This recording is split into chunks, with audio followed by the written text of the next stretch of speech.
There was once a cheerful young boy who suddenly wasn't. The light in his eyes dimmed. He began to seek out dark, quiet rooms. His family would ask, "What's wrong?" But he had no answer. His father, desperate for hope, heard of a wise monk visiting a nearby town. He took his son to see him, wrapped in his own sorrow. For the first time, the boy spoke of his pain. "I have a question," he said, his voice barely a whisper.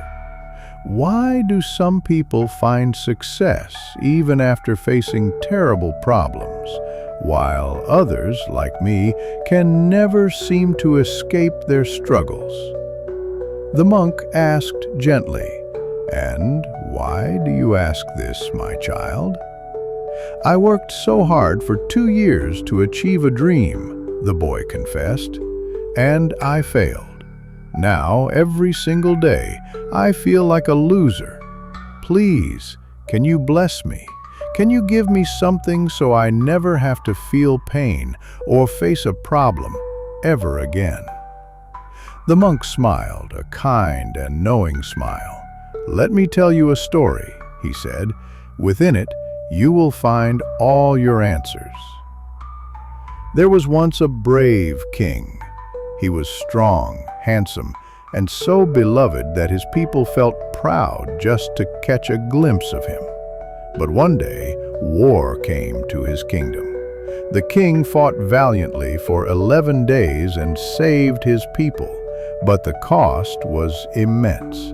He lost a leg, he lost an eye, and a terrible scar now marked his face, a scar so frightening that people no longer dared to look him in the eye. One day, walking through the palace halls, the king looked at the grand portraits of his ancestors. All of them looked powerful, regal, eternal, and a thought struck him. How will my painting look? Will they remember my bravery, or only my broken body?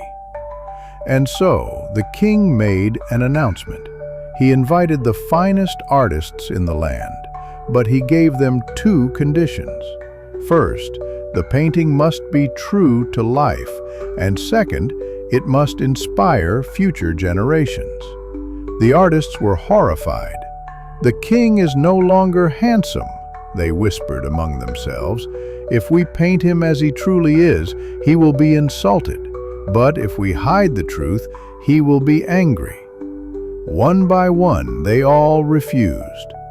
Enraged, the king pointed to a young, inexperienced artist in the crowd. "You," he commanded, "you will paint my portrait in 5 days. If you fail, you and every artist here will be punished." On the 6th day, the royal court was packed. The young artist entered, his painting hidden beneath a cloth. The air was thick with tension. When the cloth was removed, the entire room fell silent. For a moment, it seemed as if everyone had forgotten how to breathe. Then, a single clap, and another, and soon the hall erupted in thunderous applause. It was a masterpiece. In the painting, the king was not standing still, but was alive, mounted on his powerful horse. He was aiming a bow and arrow. His lost leg was hidden by the horse's body. His missing eye was simply closed, as if he were taking perfect aim at his target. The wounds were not the focus. His incredible courage, his focus, his strength, that is what shone from the canvas. Amazed, the king asked, "How? How did you create this, when all the masters refused?" The young man replied, "Your Majesty, at first I was terrified, but then I made a decision. I decided to sit in silence and see your true image with a calm mind. For 2 days, I just watched your face in my thoughts. And then, the magic happened. I stopped seeing your wounds. I started seeing your courage. I saw you on your horse, powerful and focused. I simply painted what I saw." The monk looked kindly at the boy. "This story holds your answers," he said. "First, you must stop looking away from the problem. Most people set a goal and work hard, but the moment trouble arrives, they get discouraged and turn away. That is the moment they fail. Whether in your work or in your spirit, never turn your back on your problems. The moment you do, you lose your strength and fear takes over." "But I did give up," the boy said. "What do I do now?" The monk smiled. "You cannot control what happens to you, but your reaction is always in your hands. And the best reaction is to not react at all. When life becomes hard, simply sit quietly. Watch everything happening inside you and outside you, just as the young artist did. Stay calm. Don't judge. Just watch." When others saw the king, they saw only his wounds. It made them afraid. You are doing the same thing in your own life. You are focusing only on your failure, your pain, and so you have lost your peace. The young artist saw the king's injuries, but he remained calm. He watched his own fear without letting it control him.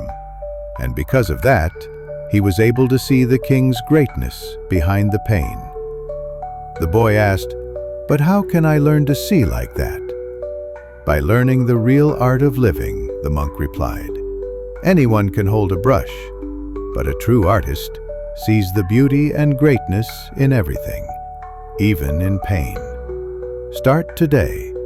Look at your problems without fear. Look at your failure without judgment. Slowly, you will begin to see the opportunity hidden within the challenge." Remember, the monk concluded, your world is shaped by how you see it. The moment you start looking at your problems with a calm and courageous mind, your life will begin to change. New energy, new hope, and new paths will appear.